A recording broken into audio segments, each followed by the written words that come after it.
दुनिया का सबसे बड़ा मानव समागम और सनातनी आस्था का सबसे बड़ा महाकुंभ बुधवार यानी 26 फरवरी को महाशिवरात्रि के अंतिम स्नान के साथ संपन्न हुआ। महाकुंभ में 66 करोड़ से ज्यादा श्रद्धालुओं के स्नान करने का आंकड़ा भी सामने आया। बुधवार को अंतिम स्नान पर्व के मद्देनजर मंगलवार शाम से ही पूरे मेले और प्रयागराज शहर को नो व्हीकल जोन घोषित कर दिया गया था।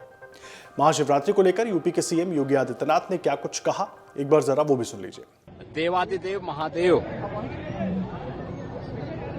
का पावन दिवस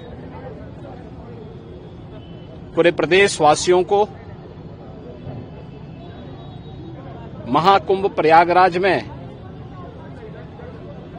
बाबा विश्वनाथ के धाम काशी में और प्रदेश के अन्य सभी महत्वपूर्ण शिवालयों में और अन्य सभी श्रद्धालु जनों को, प्रदेशवासियों को मैं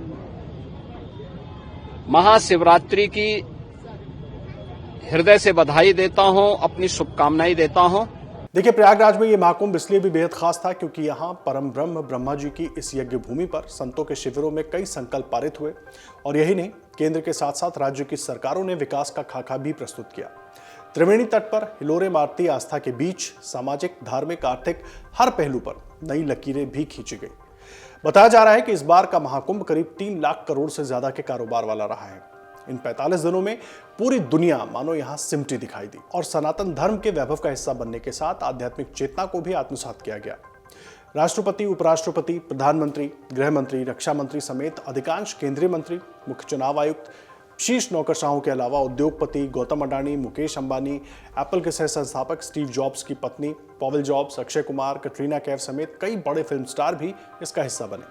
यही नहीं, कई देशों के राष्ट्र प्रमुखों के अलावा 76 देशों के प्रतिनिधियों ने महाकुंभ की भव्यता को देखा तो देश और कई प्रदेशों की सरकारें भी तीर्थराज प्रयाग के आगे नतमस्तक हुई।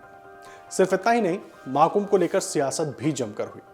विधानसभा से लेकर लोकसभा तक तमाम दिग्गज नेताओं ने महाकुंभ पर चर्चा की। तमाम तरह के विवाद भी हुए, सवाल जवाब भी हुए। यूपी में विपक्ष के बड़े नेता अखिलेश यादव ने महाकुंभ की व्यवस्थाओं पर कई बार सरकार से सवाल पूछे, जिनका सीएम योगी ने जवाब भी दिया। डिजिटल महाकुंभ में सीसीटीवी लगाए गए और सुनने में ये आ रहा है कि जो कैमरा या उसके पीछे जो टेक्नोलॉजी थी वो एआई बेस्ड टेक्नोलॉजी थी। तो अगर हम उस पर भी सवाल नहीं पूछें तो सरकार को तो पता होगा।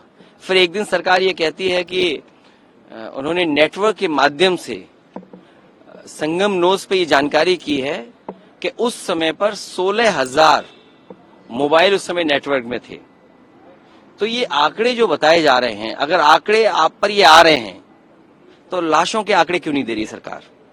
और जो लोग आज भी खोया पाया केंद्र को ढूंढ रहे हैं, और मैंने सेना की बात इसलिए कही, हालांकि वो बात मैं नहीं कह पाया, कि सेना का पूरा जगह इंतजाम है। अगर भीड़ ज्यादा हो गई थी तो सेना के परिसर में क्यों नहीं स्पेस दिया गया? इतनी बड़ी जगह खाली है किले की और आसपास की, वहां भी तो स्पेस दिया जा सकता था। सरकार तो बीजेपी की है। तो ये घटना सरकार ने होने दी।